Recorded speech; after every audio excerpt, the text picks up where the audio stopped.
میں نے یہ کب کہا مجھے دنیا کمال دے، میں نے یہ کب کہا مجھے دنیا کمال دے، کہ مجھ کو گدا بنا کے مدینے میں ڈال دے۔ سلام 70 سال تک دعاؤں میں روتے رہے اولاد کے لیے، بالآخر اللہ تبارک و تعالیٰ نے آپ کو ایک چاند سا حسین و جمیل بیٹا عطا فرمایا۔ جیسے ہی حضرت اسماعیل ذبیح اللہ نے حضرت ہاجرہ کے آغوش میں اپنی آنکھ کھولا، رب کا حکم ہوا ایسی جگہ چھوڑ کر کے آؤ جہاں پر انسان کی آبادی کا تصور تک نہ ہو، ایسی جگہ چھوڑ کر کے آؤ جہاں چشمے کا نام و نشان تک نہ ہو، ایسی جگہ چھوڑ کر کے آؤ جہاں پر درختوں کا منڈیوں نہ لگتا ہو، جہاں پر پھل وغیرہ نہ ہو، جہاں پر چرند پرند نہ ہو۔ حضرت ابراہیم علیہ السلام اپنی بیوی ہاجرہ کو اور اپنے صاحبزادے حضرت اسماعیل کو سوار کرتے ہیں اور لے جا کر کے اس جگہ پر چھوڑتے ہیں جہاں پر آج خانہ کعبہ موجود ہے۔ اس وقت وہاں پر نہ کوئی انسان تھا، نہ کوئی چرند پرند تھا۔ ایسے ماحول میں خوفناک جگہوں پر حضرت ابراہیم علیہ السلام نے حضرت ہاجرہ کو اتار دیا۔ اتارنے کے بعد کوئی جواب نہ دیا، نہ کوئی بات چیت کی اور چلنے لگے۔ تو حضرت ہاجرہ نے دامن پکڑ کر کے کہا، اے میرے شوہر تتار، ذرا یہ تو بتائیے آپ مجھے کس کے سہارے چھوڑ کر کے یہاں پر جا رہے ہیں، آپ کس کے حوالے کر کے جا رہے ہیں؟ یہاں پر نہ کوئی پانی کا انتظام ہے، نہ کوئی پھل وغیرہ کے درخت ہیں، آپ مجھے کس کے سہارے چھوڑ کر کے جا رہے ہیں؟ حضرت ابراہیم علیہ السلام کچھ جواب نہیں دیتے ہیں۔ پھر دوبارہ یہی عرض کرتی ہے، اے میرے سردار ذرا یہ تو بتائیے، یہ جنگل بیابان ہے، سنسان ہے، یہاں پر چرند پرند کا نام و نشان تک نہیں ہے، کہیں دور دور تک پانی کا نام و نشان نہیں ہے، آپ مجھے کس کے سہارے چھوڑ کر کے جا رہے ہیں؟ آپ اپنی مرضی سے چھوڑ رہے ہیں یا رب کے کہنے سے چھوڑ کر کے جا رہے ہیں؟ اتنا کہنا تھا۔ ابراہیم خلیل اللہ تڑپ جاتے ہیں اور جواب دیتے ہیں، اے میرے شریک حیات، اگر کوئی ایسا باپ دیکھا ہو تو بتاؤ جو 70 سال تک دعا میں اولاد کے لیے روتا رہا ہو، 70 سال کے بعد چاند جیسا اولاد دیا ہو اور اسے اپنے سے جدا کرنے کا حکم بھی دے دیا گیا ہو، ایسا کوئی دیکھا ہو تو بتاؤ۔ کہا ایسا کبھی نہیں دیکھا۔ میں بولا اپنے رب کی مرضی سے میں تمہیں چھوڑ کر کے جا رہا ہوں، یہ رب کا حکم ہے کہ حضرت ہاجرہ کو اور اسماعیل کو اسی جگہ چھوڑ کر کے آؤ۔ اتنا کہنا تھا۔ حضرت ہاجرہ خوش ہو جاتی ہیں اور عرض کرتی ہیں، اے اللہ کے خلیل، یہ جو چند قطرے پانی ہیں، یہ جو چند کھجوریں ہیں، انہیں بھی ساتھ لے کر کے جائیے۔ فرمایا کس لیے؟ کہا جو رب مجھے 70 سال کی عمر میں اولادیں دے سکتا ہے، وہی رب اس جنگل میں کھلا بھی وہی رب مجھے کھلا بھی سکتا ہے، پھلا بھی سکتا ہے۔ حضرت ابراہیم وہاں سے تشریف لے جاتے۔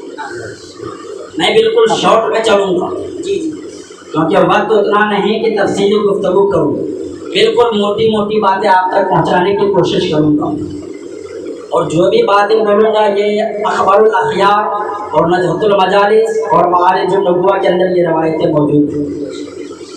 جو بھی میں بول رہا ہوں یہ ساری روایت اس کے اندر موجود ہیں۔ بالآخر حضرت ابراہیم علیہ السلام وہاں سے چلے گئے۔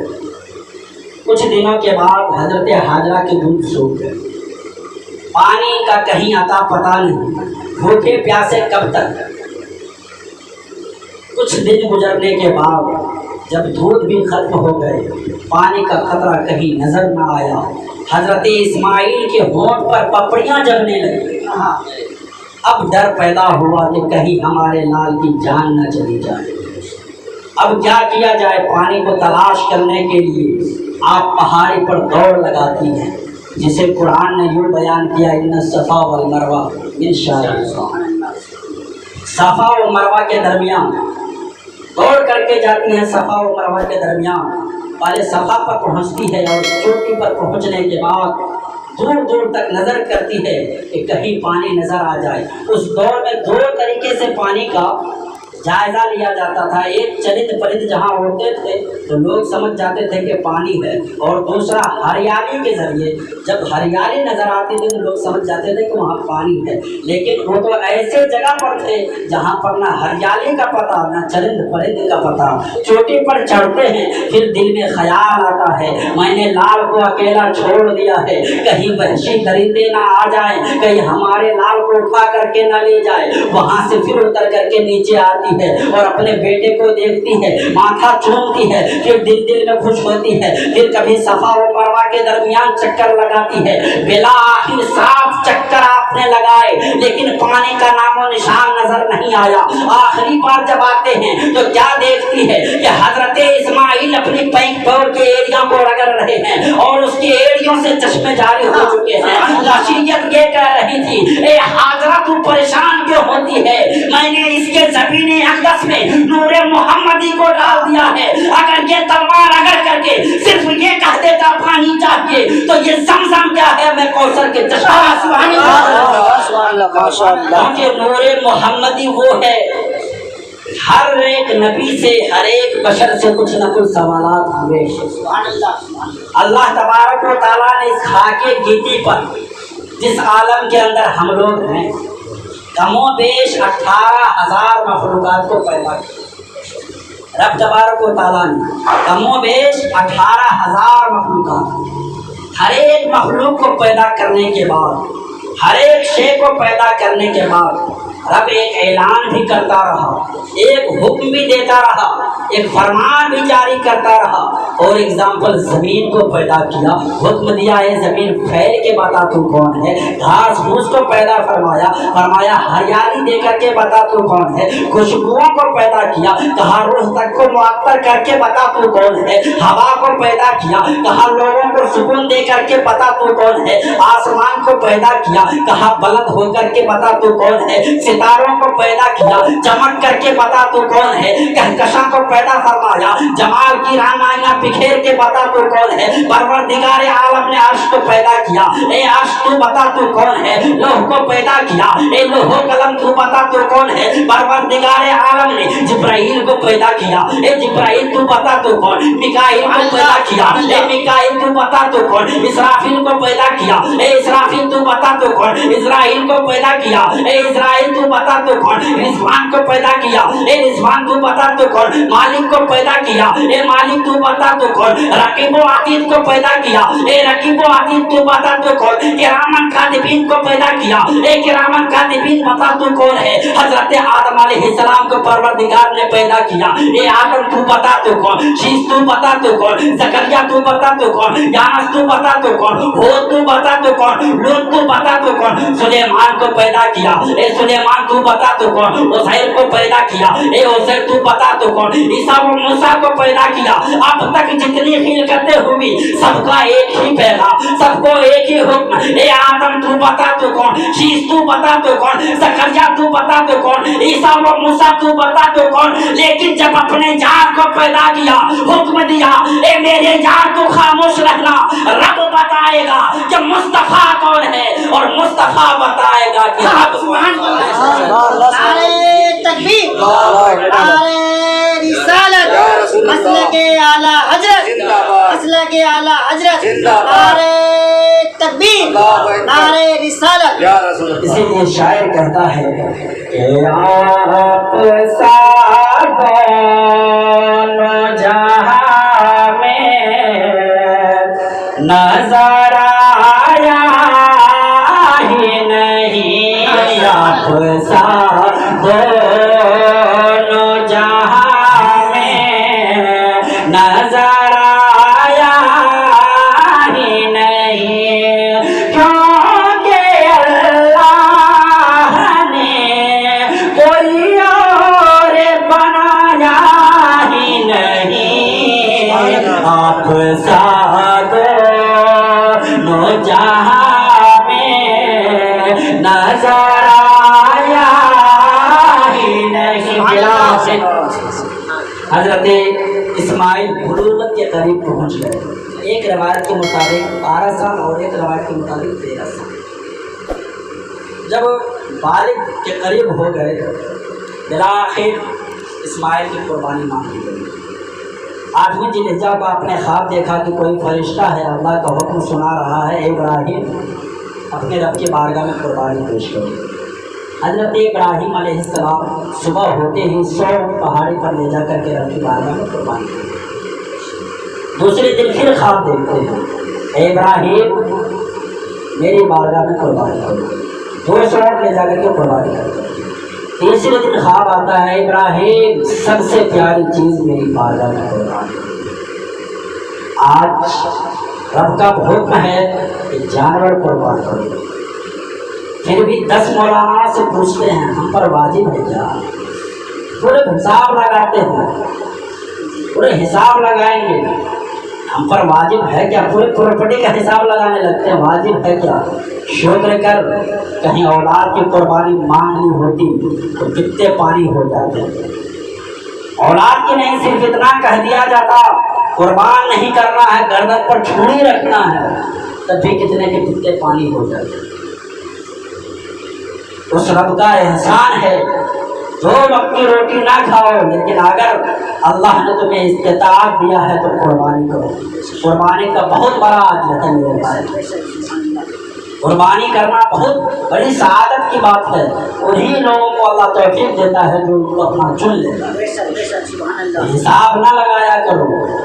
اور آج کل تو عجیب رواج بن گیا ہے، قربانی کریں گے گوشت وغیرہ جو ہوتے ہیں فقیر کو نہیں ڈھونڈیں گے، رشتہ دار کو ڈھونڈیں گے، فلاں صاحب جو ہفتے میں 10 مرتبہ کھاتا ہے اس کو، حالانکہ اس کے غریبوں کا حق ہے۔ اور یہاں پہ ایک مسئلہ بھی میں بتا دوں، شاید کم لوگ جانتے ہوں گے، قربانی پہلی مرتبہ اگر بعض لوگ ہوتے جو میت کے نام سے بھی قربانی کرتے ہیں، اگر میت نے وصیت کر کے گیا کہ ہمارے نام سے قربانی کرنا ہے، اس کے گوشت کو نہیں کھا سکتے، اس کا پورا گوشت صدقہ کرنا واجب ہے، ایک روٹی بھی نہیں کھا سکتے، پورے گوشت کو صدقہ کرنا۔ دوسری بات یہ، اگر آپ نے کسی چیز کی نذر مانی، منت مانی تھی کہ یہ کام میرا ہو جائے تو ہم قربانی کریں گے، اس گوشت کو بھی آپ نہیں کھا سکتے، اس گوشت کو بھی صدقہ کرنا واجب ہے۔ سمجھ رہے ہیں میری بات؟ یہ مسئلے کی باتیں بتا رہا ہوں، اس گوشت کو بھی صدقہ کرنا واجب ہے۔ اسی طرح اگر جیسے مثال پچھلے سال جو گزر گیا اس سال آپ پر قربانی واجب تھی، لیکن آپ نے کیا قربانی نہیں کیا، اور یہ سوچ رہے ہیں کہ اس کی قضا کرے، ہم قضا نہیں کر سکتے، قضا قربانی کی قضا نہیں ہے، البتہ یا تو پورا جانور صدقہ کرنا پڑے گا یا جو ایک جانور کی قیمت ہوتی ہے وہ صدقہ کرنا پڑے گا، یہ واجب ہے۔ بہرحال حضرت ابراہیم خلیل اللہ کو رب کا پیغام آیا، اور یہ پیغام بھی کیوں آیا تھا؟ فرشتوں کی وجہ سے آیا۔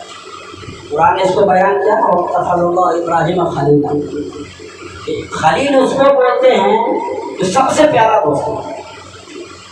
فرشتوں کا یہ کہنا تھا، اے رب تو ابراہیم کو اپنا خلیل کہتا ہے، لیکن یہ تو پیار اب اپنے بیٹے سے زیادہ کرتا ہے، تجھ سے اتنا نہیں کرتا جتنا کرتا ہے۔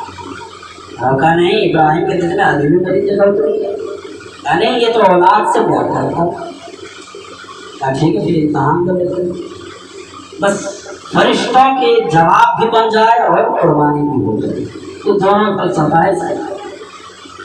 پروردگار عالم کا حکم ہوا میرے راہ میں جو ہے اسماعیل کو قربان۔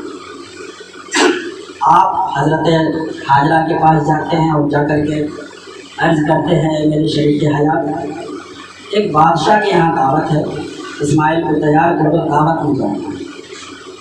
میں شارٹ میں بیان کر رہا ہوں، تفصیلی گفتگو یہاں اور پر نہیں، کیونکہ آپ لوگ بار بار اس چیز کو سن چکے ہیں نا، اکثر و بیشتر جانتے ہی۔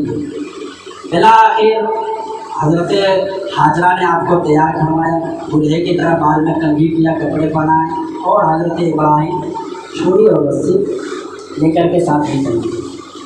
جب آپ مینا کے میدان میں آئے تو باپ اور بیٹے کی گفتگو شروع ہو گئی۔ باپ اور بیٹے کی گفتگو قرآن میں موجود ہے، اس طرح کی گفتگو ہو کہ یا بنیا کا لفظ آتا ہے، اے میرے بیٹے، میں نے تمہیں دیکھا ہے کہ میں تمہیں ہاتھ میں ذبح کرتا ہوں۔ بیٹے نے کیا کہا، اگر آپ ایسا دیکھیں تو آپ کر گزر دی، مجھے صابر والا صبر کرنے والا پائیں گے۔ آج کا کوئی باپ ہوتا کہتا ہے کہ خواب کی باتیں ہیں، یہ میرا لختے جگر ہے، میں قربان کروں اس کو، لیکن وہ ایسے خلیل نہیں تھے۔ اب شیطان کے پیٹ میں درد ہونے لگا، شیطان کو پتہ لگ گیا یہ تو جا رہا ہے قربانی کرنے اسماعیل کو، گھر میں بتا کے جا رہا ہے کہ دعوت میں جا رہا ہوں۔ سب سے پہلے گیا حضرت حاجرہ کے پاس، کہا اے حاجرہ تمہیں پتہ ہے میرا بیٹا کہاں گیا ہے؟ بالکل اچھے طریقے سے پتہ ہے، میرے شوہر درتاج جو ہے ایک بہت بڑے بادشاہ کے یہاں دعوت کے لے کے گیا اسماعیل، دعوت وہ کہیں نہیں گیا ہے، وہ اسماعیل کو ذبح کرنے گیا۔ اور کوئی باپ جو 70 سال تک دعاؤں میں مانگتا رہا ہو، کوئی مہربان باپ اپنے بیٹے کو بھی ذبح کر سکتا ہے؟ یہ رب کا ہو گیا، اتنا کہنا تھا۔ حضرت حاجرہ کہتی ہے تو مجھے شیطان مانو، جب رب نے مجھے یہ توفیق دیا ہے ایک بیٹا کیا اگر رب 1000 اسماعیل دے اور ہزاروں کی قربانی مانگے تو میں اس تک نہیں، شیطان کا وہاں پہ کوئی دور نہیں۔ اب آیا حضرت اسماعیل کے پاس بھی دوستہ نہیں چلا، بالآخر حضرت ابراہیم کے پاس بھی آ گیا کہ آپ جو محض خواب کی بنیاد پر اللہ کو راضی کرنے کے اور بھی بہت سارے طریقے ہیں، اتنے اولاد تو اتنے منت مانے، اتنے دعا کرنے کے بعد ایک اولاد ہوا وہ بھی چاند سا، اس کو بھی آپ محض خواب کی بنیاد پر قربان کرنے جا رہے ہیں۔ ابراہیم خلیل اللہ نے کیا کہا تھا؟ مجھے تو شیطان معلوم ہوتا ہے، نبی کا خواب وحی الہی ہوا کرتا ہے، جھوٹا نہیں ہوتا۔ آپ نے کچھ کنکر اٹھائے اور آپ نے اس کو وہیں پر مارا، اور اللہ تبارک و تعالیٰ کو یہ آیت اتنی پسند آئی کہ جتنے بھی حجاج کرام جائیں گے وہاں پر اس احکام کو کرنا لازمی ہے۔ اسی طرح حضرت حاجرہ جو صفا و مروہ کے درمیان کبھی تیز دوڑی تھی کبھی دھیرے، اسی طرح حاجی کو بھی صبح قیامت تک وہاں پہ چلنا ہی پڑتا، وہ نہیں کرے گا تو ارکان حج ادا نہیں ہوگا۔ بالآخر حضرت ابراہیم پہنچتے ہیں مینا کے میدان میں 10ویں ذی الحجہ۔ اس کے بعد حضرت اسماعیل کو بتاتے ہیں ساری بات، بیٹا میں نے ایسا ایسا خواب دیکھا، بولو تمہاری کیا رائے ہے؟ تو وہ 3 وصیتیں کرتے ہیں۔ پہلی وصیت یہ کہ ہمیں جو پیٹھ کے بل لٹائیں تاکہ آپ کے سینے میں باپ کا دھڑکتا ہوا دل ہے۔ دوسری یہ کہ آپ اپنے آنکھوں پر پٹی باندھ لیں اور ہمارے آنکھوں پر بھی پٹی باندھ دیں، اور تیسری شرط یہ ہے کہ ہمارے پورے جسم کو رسیوں سے باندھ دیے جائیں اور ہمارے جو کپڑے ہوں گے وہ ہماری ماں کے حوالے کر دیا جائے تاکہ جب ہماری ماں ہمارے کپڑے کو دیکھے تو دل کو ٹھنڈک پہنچے۔ بالآخر ہوا یہی کیا یہی گیا۔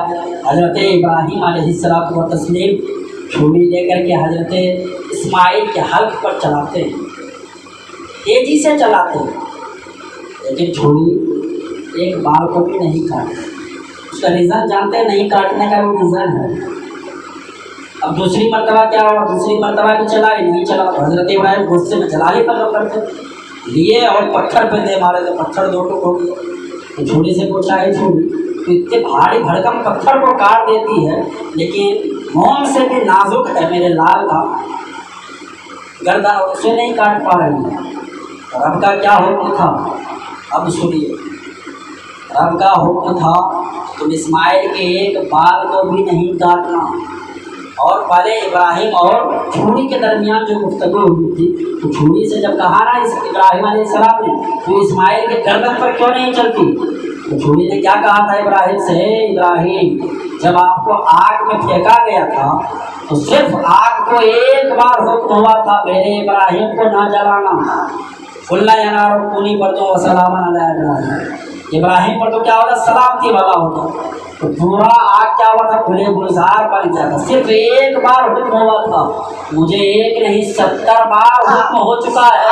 اگر اسماعیل کے ایک بار کو نہیں کاٹا تو قیامت کے دن بے نمازیوں کے ساتھ نہیں رہنا۔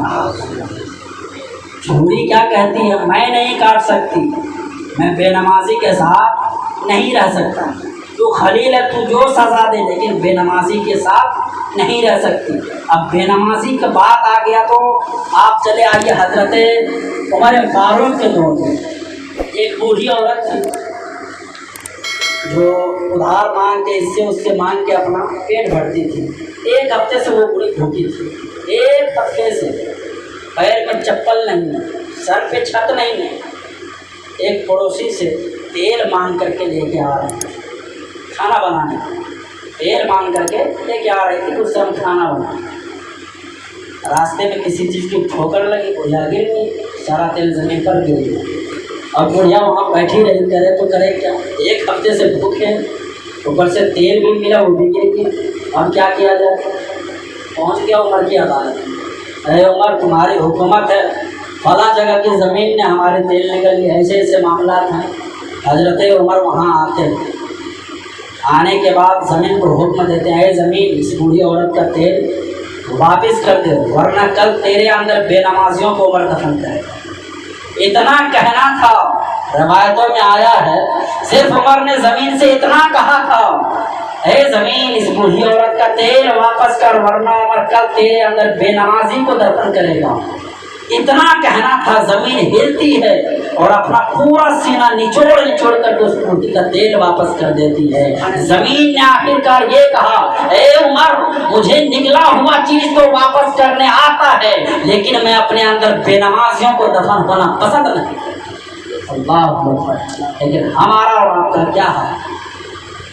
بالآخر حضرت ابراہیم علیہ السلام چھڑی چلاتے ہیں، چھڑی نہیں چلتے، رب کا حکم ہوا ہے جبرائیل دیکھ رہے ہو یار کو، تم لوگوں کا سوال کا جواب مل گیا، ابھی بھی وہ اللہ کے خلیل ہی ہیں، جاؤ اب جنت سے ایک مینڈا لو اور اسماعیل کی جگہ مٹا دو۔ حضرت جبرائیل علیہ السلام اس زمین پر سیکنڈ کے کروڑواں حصہ جو ہے اس سے بھی کم 4 مرتبہ ہے، اس سے بھی فاسٹ۔ پہلی مرتبہ جب حضرت ابراہیم کو ہی آگ میں ڈالا گیا تب آئے تھے، صرف بڑ آپ نے مارا تھا، آگ بڑے گلزار ہو گئے۔ دوسری مرتبہ جب حضرت یوسف علیہ السلام کے بھائیوں نے اسے کنویں میں ڈال دیا تھا اور نیچے بہت بڑا اژدہا تھا تو آپ کو تکلیف پہنچانے ہی والا تھا، کنویں میں ڈال چکا ہے، اژدہا کو کھولا ہے، اتنا فاسٹ آئے کہ تخت لگا دیا اور یوسف کو اس نے بیٹھا دیا۔ 2 مرتبہ ہو گئے۔